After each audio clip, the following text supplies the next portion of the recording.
What's up, everyone? Welcome back to the podcast. Today we have an extra special guest, actually my favorite bodybuilder. I love it. Thank you. So anyway, tell us a little about yourself, man. So, well, to start, I've been bodybuilding for almost 10 years now. And, I loved every bit of the ups and downs. And, it's been the ultimate challenge for me.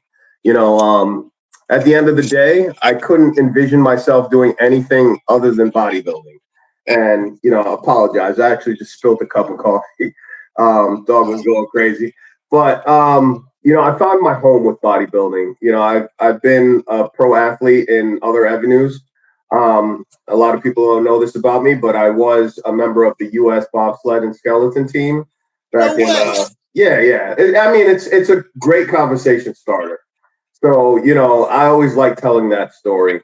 And, priceless experience. I'm glad.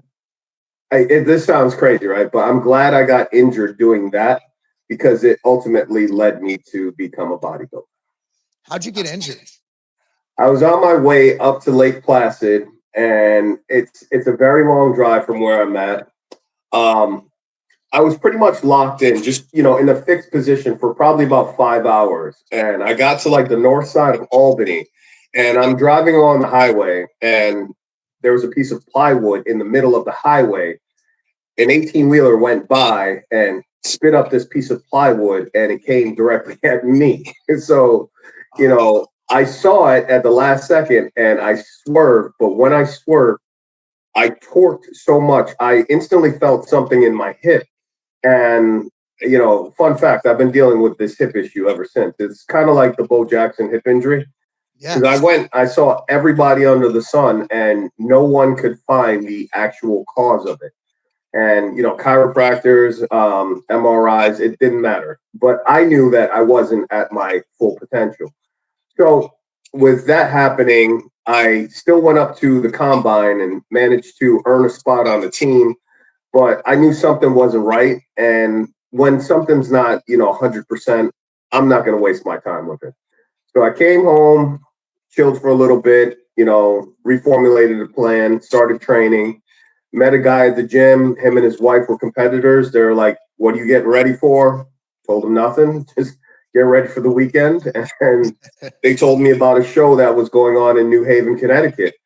I did that show. I did really well at that show, and pretty much the rest is history. So, ever since then, we've been climbing the ranks, and I'm not mad about what I've done, at my age, regardless of age, but especially at my age, to go up against all these young bloods and really hold my own and become one of the best. How old are you? Well, I am 42 years young. And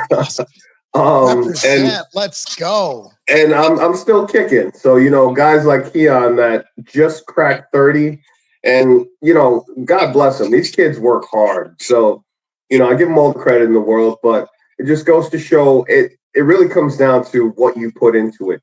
How much of yourself are you willing to give to whatever you're trying to do? That's really going to determine your full potential at it. And I give a lot to this, but I get a lot from this as well. Yeah, it seems like you're one of the pure bodybuilders who truly love the sport, love the journey, love every second of it. Do you think that has to do with starting later as a bodybuilder and actually having the athletic experience and falling in love with a sport later in life? I think that has everything to do with it, Mark, because when I was younger, I was told that I should be bodybuilding. I always had the frame and the structure for it. Mm-hmm. So, when I would see the OGs in the gym, when I pop in there from time to time, they're like, "What are you doing? You need to be on stage." And I truly had no interest, no desire whatsoever to put on a pair of posing trunks and go hit some poses on stage. That was the furthest thing from my imagination. Yeah. So, come full circle. I'm here now, right? And I'm one of the better guys to do it. So, I'm very appreciative of the people in my past that help, project me to my future, because somehow I think subliminally their words were in my head, and when my athleticism began to dwindle, bodybuilding found me, and it's just timing. So when the cards were aligned, I did what I was supposed to do. And regardless of age, we went up there and we're doing our thing still. Wow. That is, I look at it. I have this experience. You're also one of the gentlemen of the sport. When I was at the New York Pro, everybody's nice. Like, people think bodybuilders are these narcissistic weirdos, but everybody's backstage helping each other and everybody's getting along. It was a fascinating experience. And you were so nice. You were so kind to myself, my daughter. Remember my daughter, my daughter was backstage. You remember Cammie's back there. She was 17 at the time. She just turned 19.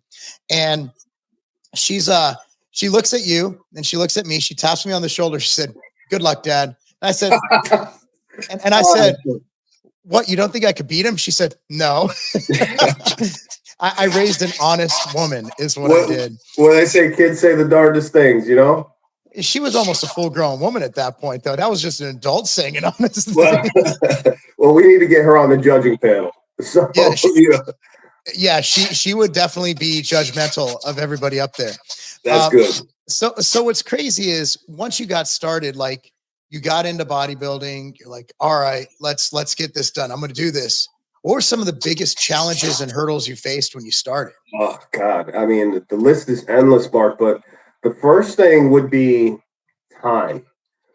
Time is the most valuable resource we got, man. So, to really say I'm going to take time out of my busy party schedule, because I started when I was still in that, coming out of that, I might go out tonight for the next 4 nights phase. And, that's really what I had to ultimately sacrifice. When I saw, my friends getting into all kinds of trouble, I'm like, why? And I found something that kind of helped me become whole.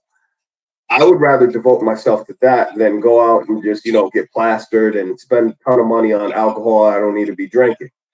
So when you mention those things, time would be first. Second would probably be the financial part of it, because listen, don't get into bodybuilding and thinking you're going to get rich off of this. Very few people can be. You're telling me you don't have 2 Bentleys, a Rolls Royce? Bentley's my dog. Okay, that's the only Bentley I own. That's the only Bentley I want, because I don't even want that financial burden. But you'd be misled if you thought that you're going to get into this and it's going to be glamorous. It's not what it once was when it was in its heyday and people were getting 7-8 figure contracts. It's the Weeder contracts. Yeah, no more Weeder contracts. I was at Weeder back in the day. I think it was Jay Cutler was the first $1 million athlete, I believe, but that was a combination of Muscle Tech and Weeder. And it was a collaboration contract. If I'm not mistaken, Jay can correct me, but I was actually working at the publication when that was happening. But the problem is, if you didn't have a Weeder or a muscular development contract, you didn't get any money. You didn't get any placings. You didn't get looked at. It was, I actually think now is better. And here's why, hear me out, is that you create your own path with social media where you can be someone like a Nick Walker, start a YouTube channel and then make a few $1,000s a month doing YouTube, more than you'd ever make at Weeder Publications. So I actually like the decentralization of the industry. I think it's done well. And the athletes who are good at promoting themselves, and there are some who are fantastic, but we had that back in the day. Bob Ciccarillo never won a pro show. Nope. And he's now the voice of bodybuilding. Sean Ray never won an Olympia. I can argue he made more money than anybody. So self-promotion's always been a thing, but now it allows us to do it with a simple phone. You just need a phone and a voice and you're good. So I really think the opportunities and look at Sam Select. Guy's never stepped on stage. He's a millionaire. And he's very polarizing, like he makes you want to watch him. Which is weird that he's polarizing, because he's just a kid who likes training and working hard. And sure, there are some issues. Well, he's on stuff, right? And I'm like, okay, that's fine, but that's his choice. He's a full-grown man, and he's not promoting. He's not like, look at the Trend Twins, for example.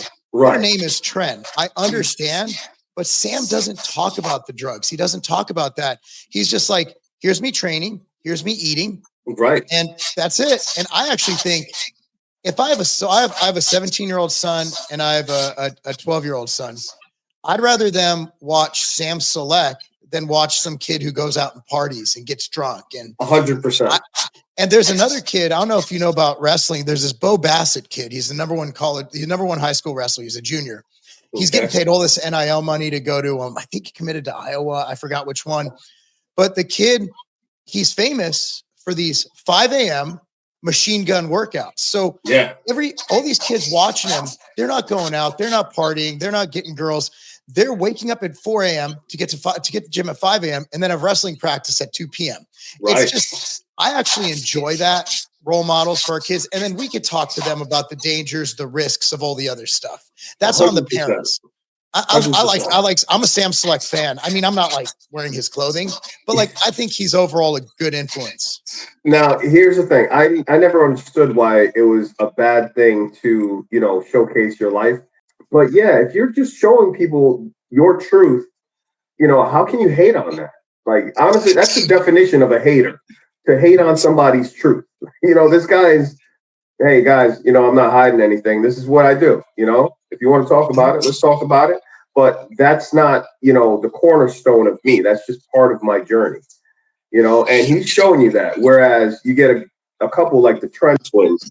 And I think, I've never watched a video from these guys, but their name alone could just throw up all kinds of flags. Yeah, they kind of tell you what you get. Yeah, I didn't plan to go on this. I didn't even have this written down, but Sam Select is competing this weekend. Yeah, and this is going to be. He looks pretty good for a first show, doesn't he? I think he's doing pretty well. Let's not hold punches. He looks friggin' great for his first show. Back, he's got friggin' Christmas trees coming in. I'm looking forward to it. Thin skin, vascularity, size, and he's bringing some symmetry. So let's see what he's got. And to be honest, he's doing this more so, I feel, for his fans. He doesn't necessarily need to compete. Like you said, the guy's already made a lucrative career just off of YouTube, So at the end of the day, who are people to judge what this guy does? If he's showing you full transparency, and he's standing on his ground, so be it. More power to him. Best of luck to him this weekend. Yeah, it's going to be interesting to watch. There's big discrepancies between the influencers. You got like Togi. I don't know if you've seen that guy. I was actually on a podcast with him, and he's actually a fascinating individual. But he's still got the party lifestyle, the recreational drugs, and he's doing this other stuff. Right. So he's kind of, I'd say, more shock and awe, kind of toxic. I'm going to use toxic not as an insult, but that's kind of his brand, like gambling, drinking, drugs. Yeah. Whereas Sam Select's just your wholesome kid who just really loves lifting and eating. And that's it. And building muscle. So it's I'd rather see a Sam Select be popularized. I 100% agree. If my kids were to click on YouTube, if my nephew was to click on YouTube, I know what I'm going to shut down first. Just off of name. Just off of name. Because I'm going to be like, oh, hell no. Like you got that's what it might as well be. The opioid twins, the Oxycontin triplets. Like, come on. What are we doing here? So, it's catchy. They've made cash too, but I always look at there's so many ways to make money. Why 100%. Not do it in a better way? But I mean, hey, I'm not hating. I'm not hating. That's what the market wants, and they're providing it. Whatever. So here's my thing, right? And like people often ask me, well, why aren't you out there more on social media? You have such an opportunity. And I'll keep it honest with you. I've had a bigger sponsor in the past, and sponsorships nowadays, they're not very good. Let's be real about it. But having had that experience, like I found myself having to overexpose my personal life to a degree that I wasn't necessarily comfortable with.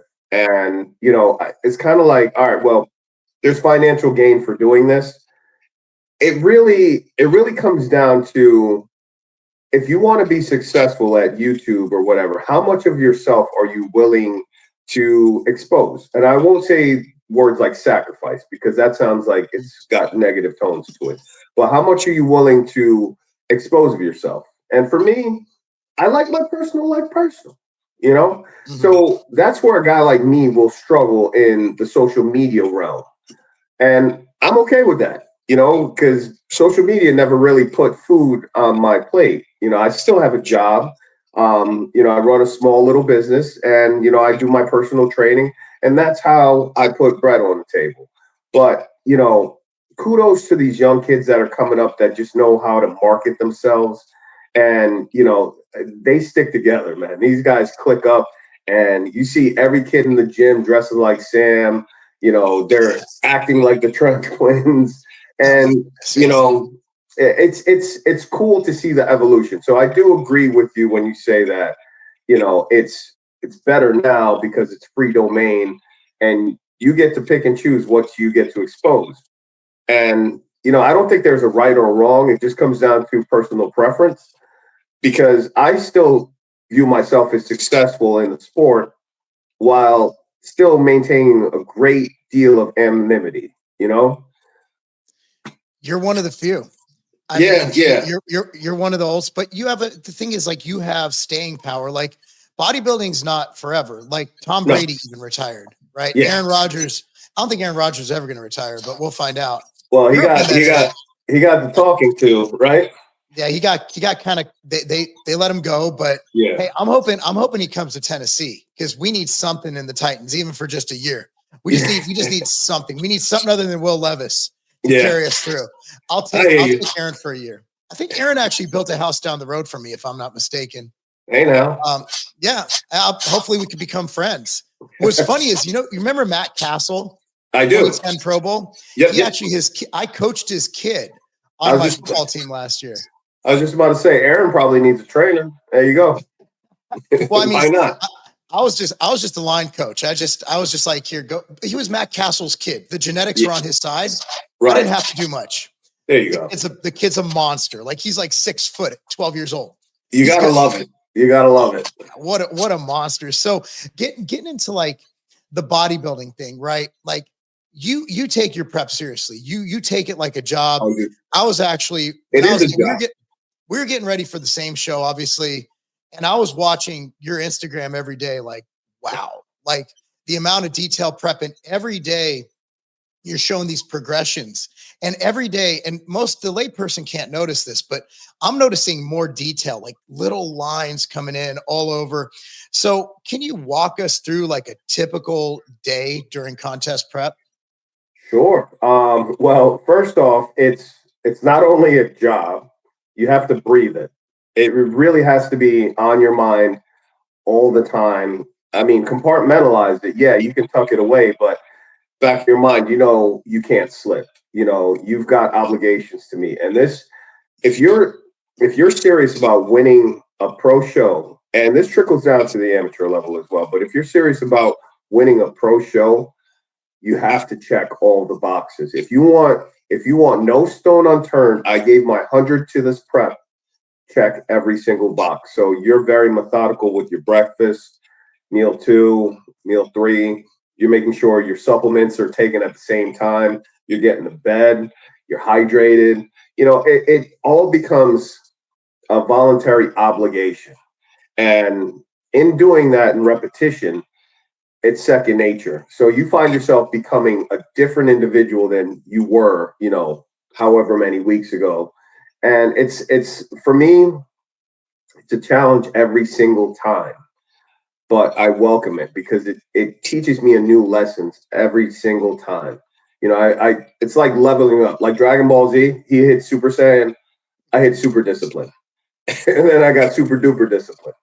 And now it's to the point where, I go to a family function. There's all kinds of food on the table that I love to eat, and simplest thing is no.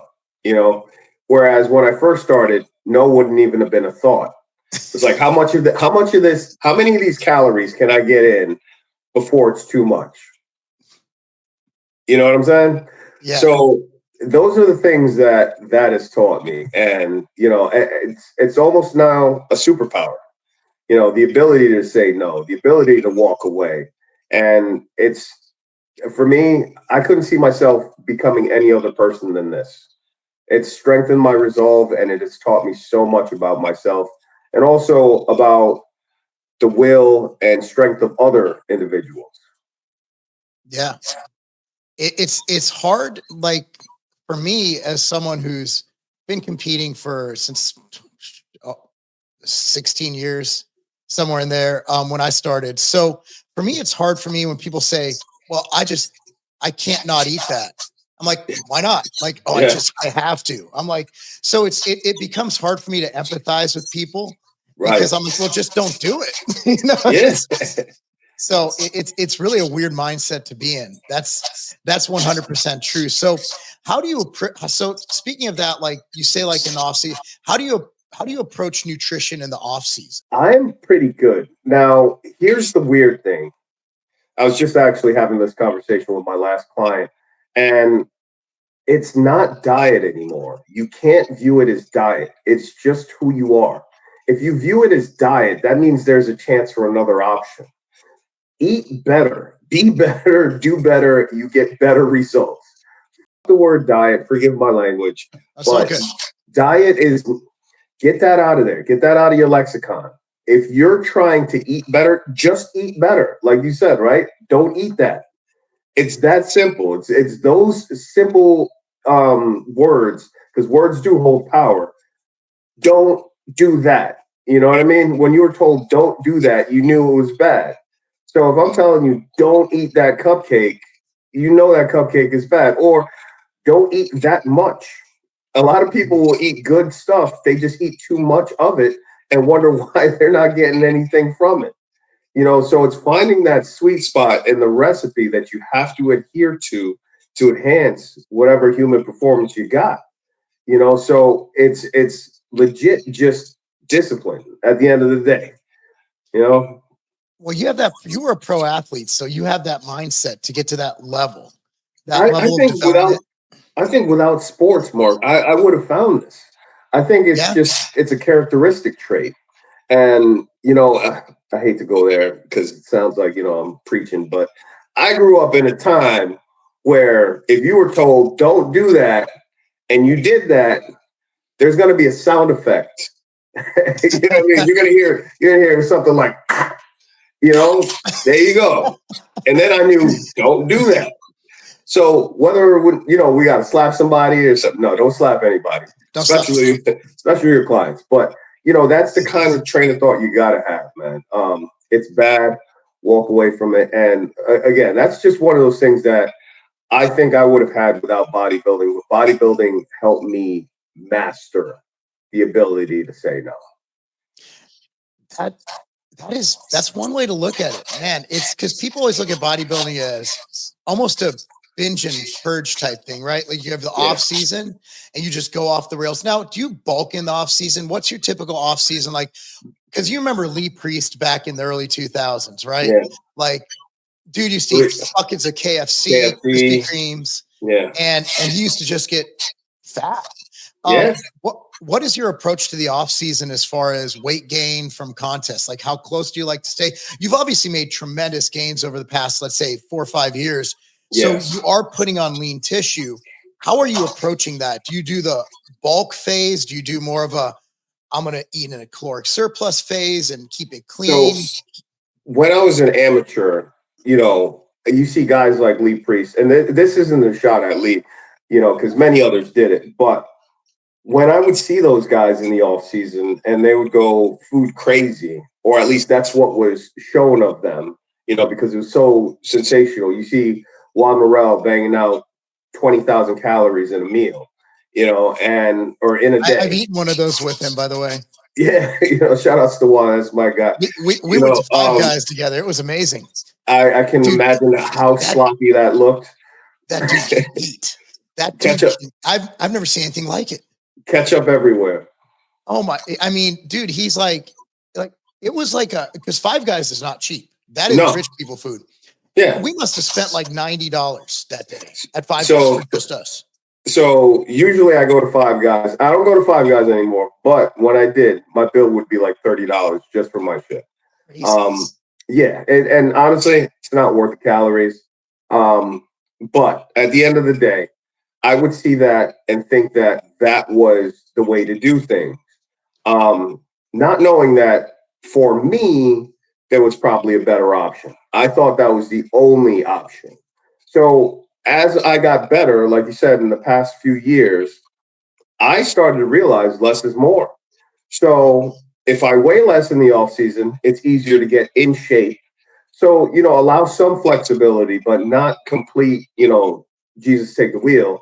It really has only become better the past 3 years where I didn't go back to eating junk food. There was a time where you could look in my cabinet and see every single flavor of Pop-Tart on the planet. Dangerous. Bang energy drinks by the case, all kinds of nonsense. And, that's not a shot at Pop-Tarts or a Bang. It's just I would consume way too much of that stuff. Once I stopped doing that and stopped drinking soda and stopped eating the sweets, I found that there was less inflammation in my body. So, the return was so great that I could easily walk away from that because it didn't align with my goals. So, sure, I could probably still bang out 10,000 calorie days, but why? When I met Lee Haney, the first thing he told me was, hey, make sure you never get above 15 pounds of your stage weight. And I try to live by that principle. So in my off season, I try to stay within like 15 pounds or so. And knowing that 212 is my weight cap, I'm allowed a little bit more flexibility. But realistically, how much muscle can you put on in a year, right? So minimalistic gains is that's my approach. Some guys take the governor off. As much food as I can get in, work out as much as I can, take as much things as I need to, and they're cool with that. Me, not so much, because I think about tomorrow. So thinking about tomorrow, like we're in our 40s. Yeah. And this is one thing people assume bodybuilders, like I'm in the 210, 220. So, I mean, we're around the same weight, but people assume that we are unhealthy, that we do not think about longevity, that all this stuff's a thing. So obviously you want to live a long life. Of course. So how do you balance a professional, rigorous sport that has a reputation because we've had some unfortunate incidents in this industry, yes. And unfortunately. So that gets brought up all the time. And we always say, well, you're going to die early because you're a bodybuilder. And I'm like, well, everything in life has an inherent risk. But overall, we're in shape. We do our cardio. We get our blood work done. We do everything we can to mitigate that. Looking from a longevity standpoint, how do you balance the desire to live a long, prosperous health span and lifespan with competing as the highest level, Olympia level professional bodybuilder? Well, first things first, I couldn't do half the stuff without having a great, I hate to say it this way, but like medical team. And I don't have a medical team, but I have my doctors that, they're checking all the boxes for me. If I miss something, I have a second set of eyes, always looking at my blood work, my labs, monitoring my heart. I make sure that, I'm doing the proper protocols when it comes to, reversing the whole process. And, I'm doing, blood dumping if need be, flushing that, making sure I stay on top of, every essential nutrient that I could put in my body. I do. I recently, I just started doing NAD plus. And that for me is a game changer because right now I think my body thinks it's 18 years old. And I got to let them know, like, hey, listen, pump your brakes. But it's little things like that and staying on top of medicine and integrating that into my prep that has kept me healthy this whole time. I'm not one of these big, androgenic guys that is taking everything in the pharmacy. It's more of what can my human body do with a little assistance. I think people search for the shortcut too much and forget about the hard work part of it. There's a lot of hard work behind the way that I look. And I would like to think that it was mostly done by me and not by supplementation. Man, I'm glad you brought that. I'm glad you put it that way. I want to go back to NAD plus.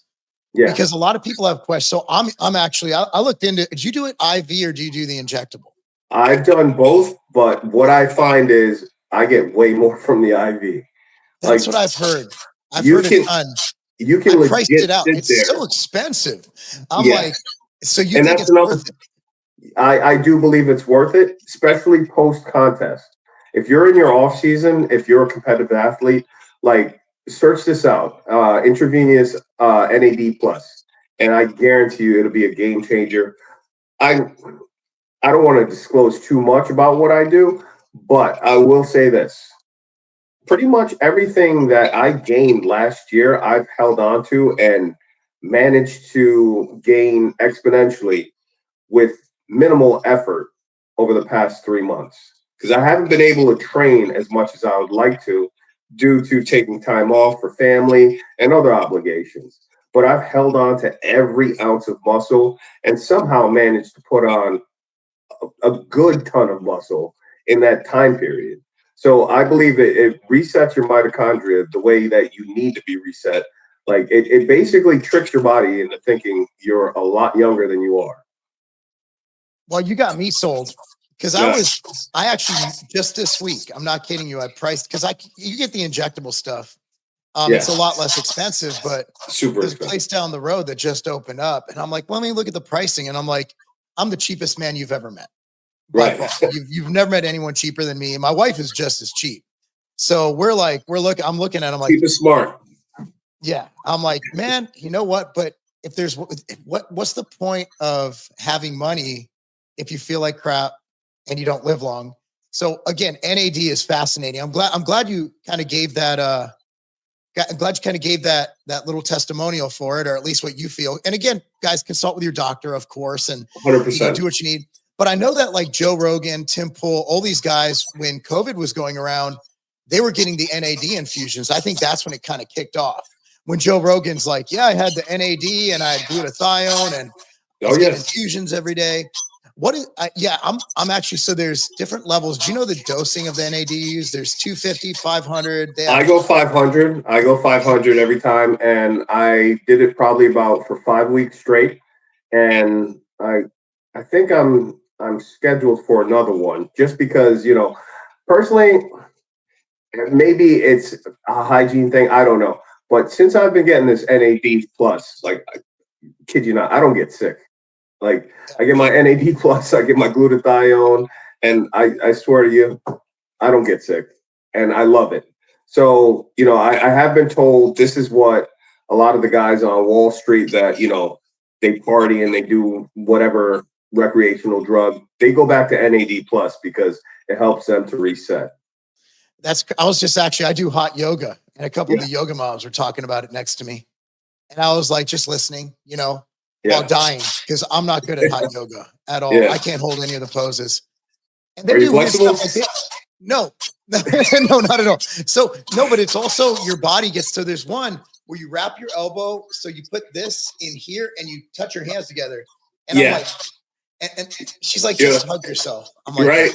I got biceps. It doesn't work. Like I'm like, these guys don't even lift. Like, what do you do? Like, I'm never. She said, "Can you do?" I'm like, no, there's not a chance I can do that. Like, so, can the yoga block help me? There's nothing that can help us in yoga. But it's good you're getting out there. Man, I honestly, like, when you get older, you start to think about mobility, and when you're 60, I want to be able to run and move. Yeah. And that's the thing. Like, real quick, I digress, but you mentioned yoga, and I got to tell you what this movement specialist said to me. So he said, when you think about it, what activity encompasses movement with total body and breathing and synchronizes them better than any other activity? Can you tell me? Yoga. You probably would never guess it. Wait. And as you get older, it's low impact. It's low impact, right? So Tai Chi. Yeah. Tai Chi. We all should be doing Tai Chi. Bodybuilders in general should be doing Tai Chi because you do Tai Chi. No, I don't. I should though. But so we all got to do NAD and Tai Chi. That's it. You'll live to be 200. Right. But you think about it though, right? Synchronizing your movements with your breathing, that's bodybuilding. So I can only see how that would enhance your presence on stage. This is why I love this podcast, because I learned something. I learned 2 things today. That's just a hypothesis. I don't know if it doesn't work. Don't shoot me. Hey man, I'm anything. Look, hot yoga is weird because it's like being in a sauna. Oh yeah, like having to move. So I'm 100%. like, this is great. This is cool. Yeah, it's fast. So I love the longevity part of it. I love how you're looking for the future. And so speaking of the future, the 212 division, it's personally, I love the division. I think it's great. I think it's what classic was supposed to be. 100%. Here's why I say that, because they actually classic. It just seems like you have guys doing old school tricks to drop water, and then coming on stage 20 pounds heavier. 212 guys are generally, with the exception of a couple, they look the same at weigh-ins as they do on stage, because a lot of us are not very tall. No. So when I look at 212, I see, in my opinion, some of the best physiques on stage, some of the shorter physiques, but it gives that kind of you remember back in the day, Franco versus Arnold, but it gives us a place where we can compete, and we're not going up against someone who's 6'4". So you get that honest comparison. Where do you see the future of the 212? Because I know Arnold hates the 212. Yeah, he's not a big fan. Yeah, he got rid of it. Where do you see the future of the 212 division going? So here's my deal, right? And I actually just had this conversation. I think it's struggling. I'll be honest. I love what the 212 guys are bringing. And listen, you could tell me shut up, but I think the 212 guys now that are in, in the competitive realm are overall better than the 212 and 202 competitors of yesteryear. Yes. Just because there's oversaturation of the market. But the guys that are in it are really trying to win. They're not just showing up for a participation trophy. Everybody wants to be top dog in this division. Everybody wants to take down Keon. They want to take down Sean, and whoever else is in the top 5. Everybody wants to be that top dog because they think it's like a farming system where if you're a top dog in 212, well, naturally you should go up, right? So these guys are trying to get that number 1 spot and jump up into the open. Yeah, and I look at the 212, like it's just, I do see that, and it is kind of like an other, right? You have open, and now with Bumstead you have classic, and then also the top 2 bodybuilders in the world, well, up until last Olympia, are 212 guys. So 2 of the top 3 guys, Hottie and Derek, were both 212 guys. Yeah, and correct me if I'm wrong. Wasn't Brandon Curry at one point? So Brandon could have been, but he competed in the open, but he only weighed 206 pounds. Okay. So Brandon should have been. Right. But he wasn't. But his first Olympia, because he placed last his first 2 years, I think. Okay. His first Olympia, he was 206 pounds on stage. That's impressive. And then obviously he grew quite a bit.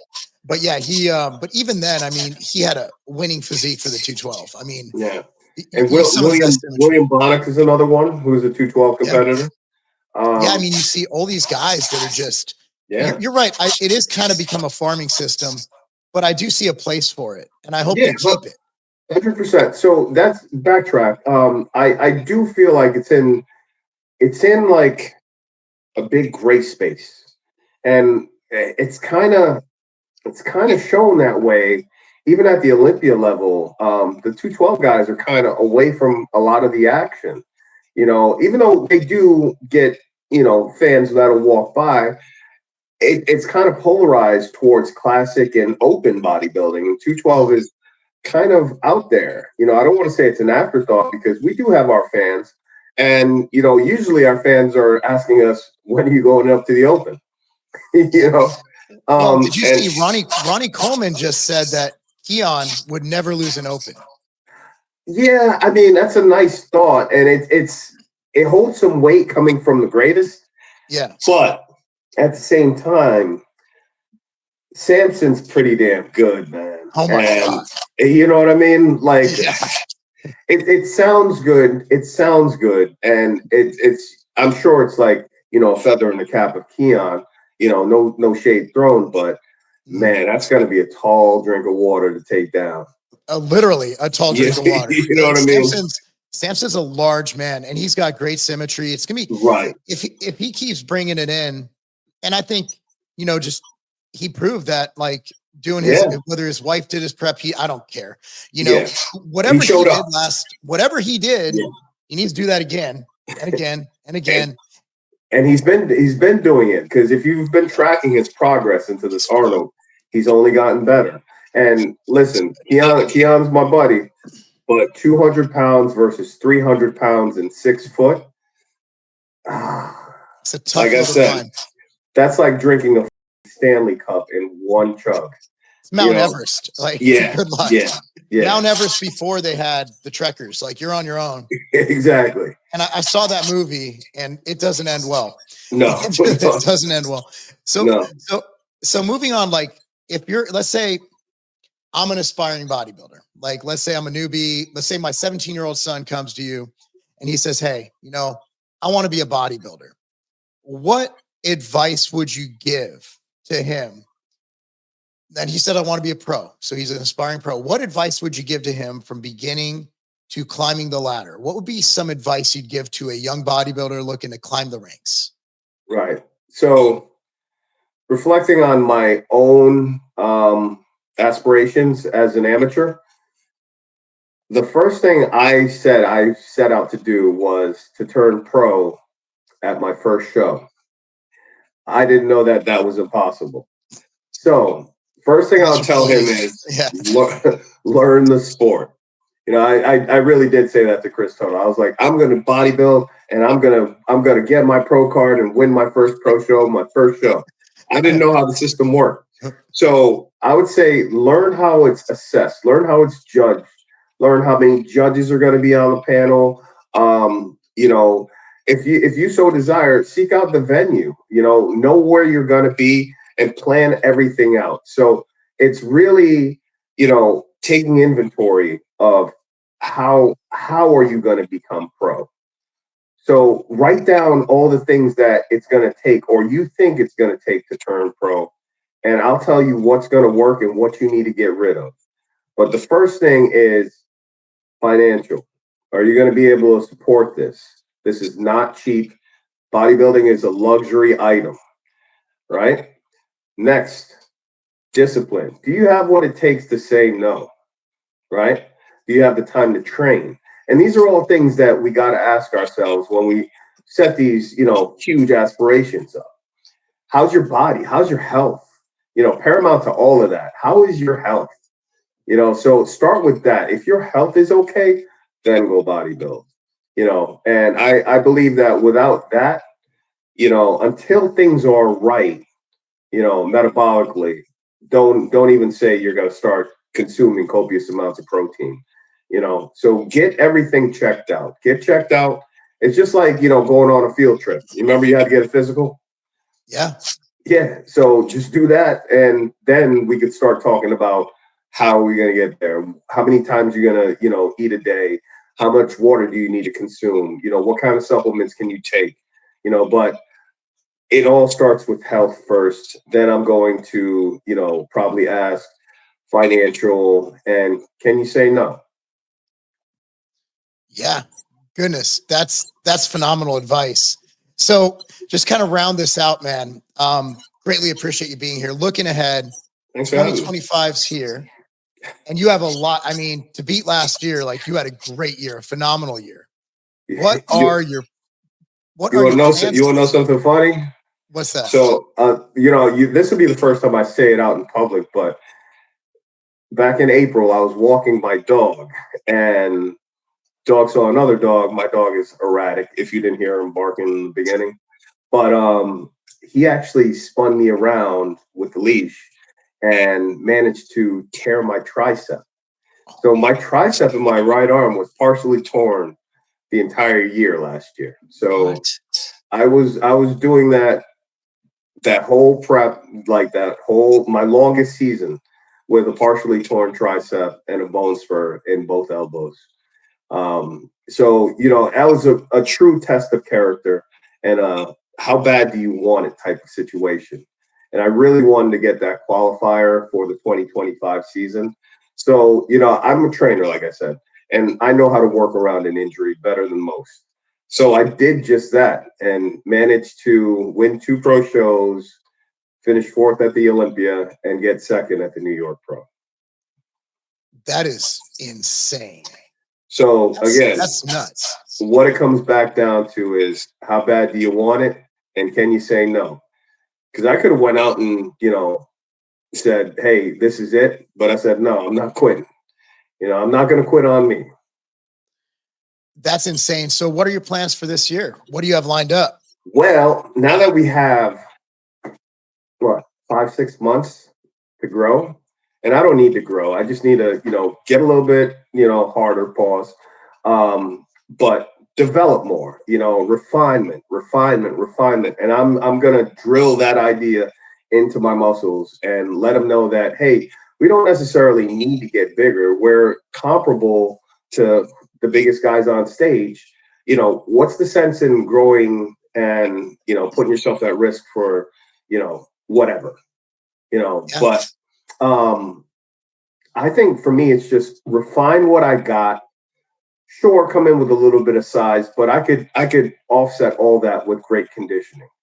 Great conditioning can give you the illusion of a lifetime. So we'll start off with something later in the year. And what I was talking to, actually text Freddie Nadeau yesterday, and I said, hey, I think I might do Texas again this year. I have won that show, but this year I would do that in the open division. So that for me is like, I'm really happy that that's an option right now. So we would do an open show and then continue to diet down for the 212 Olympia. And then after that, I'm almost certain I'm going back to Japan because Japan is awesome. So you lived in Japan? No. I just competed at the Japan Pro this past. Show. I'm sorry. I thought you were going to actually go to Japan. No. Well, I want to stay there for an extended period of time. But unfortunately, the show is right around Thanksgiving.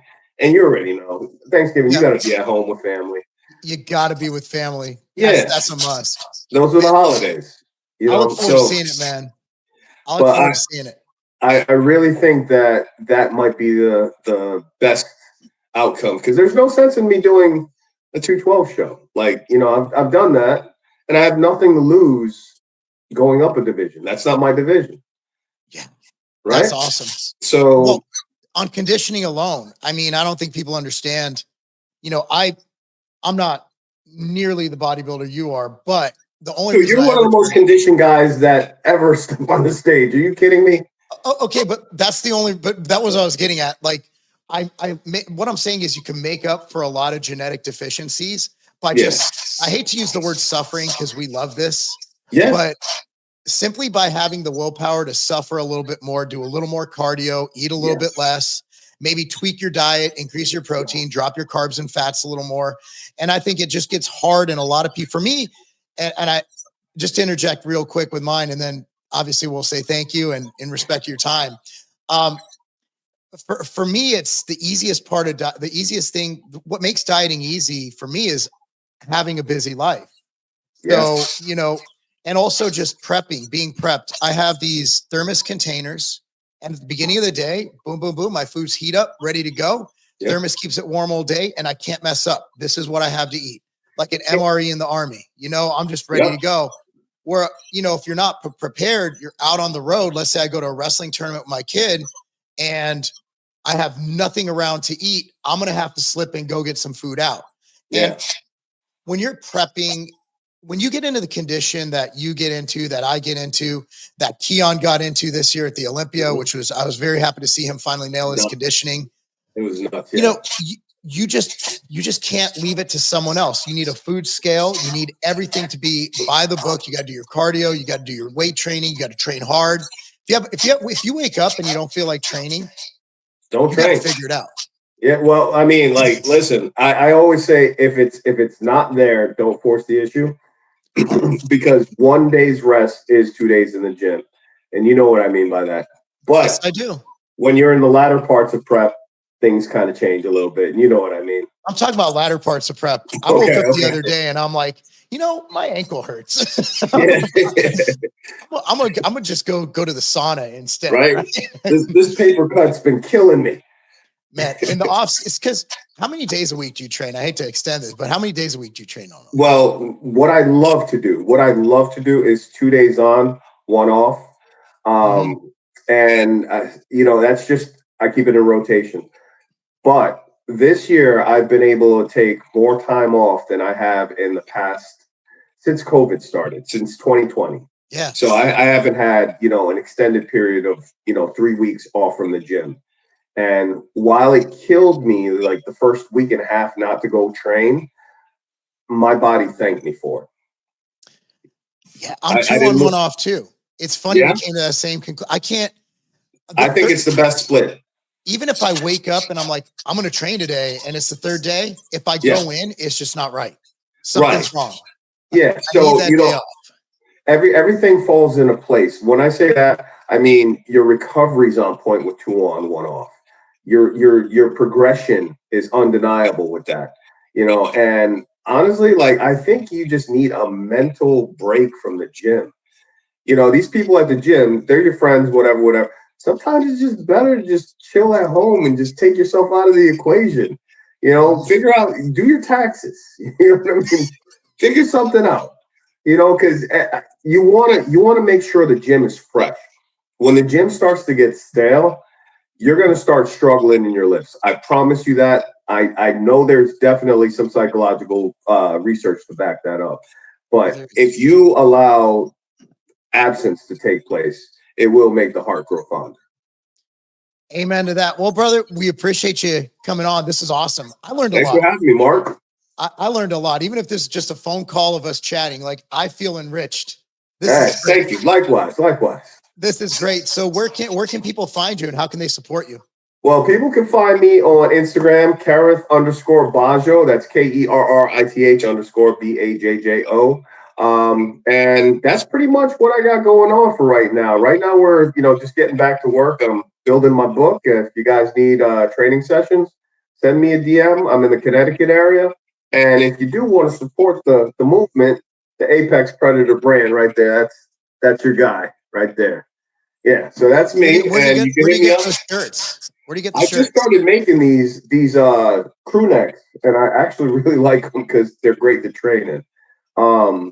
So you can just hit me up with a DM. I'll send it out to you. $45 a pop. And, I appreciate the support in advance. Guys, thank you. And thank you, Mark, for having me on, man. Thank you Shout so out much. To Tiger Fitness. Yeah, be sure to buy this man's shirt. I'll be hitting you up via DM. I would like to order a shirt in a size 2 sizes smaller than yours. I got you on a shirt. Just send me the address. Oh man, I refuse to take a free shirt. But anyway, Thank you so much, sir. You have a great day. And thank you so much, everybody, for watching. Be sure to follow him, support him. Thank you so much, brother. God bless. Thank you. I'll see you on the next one.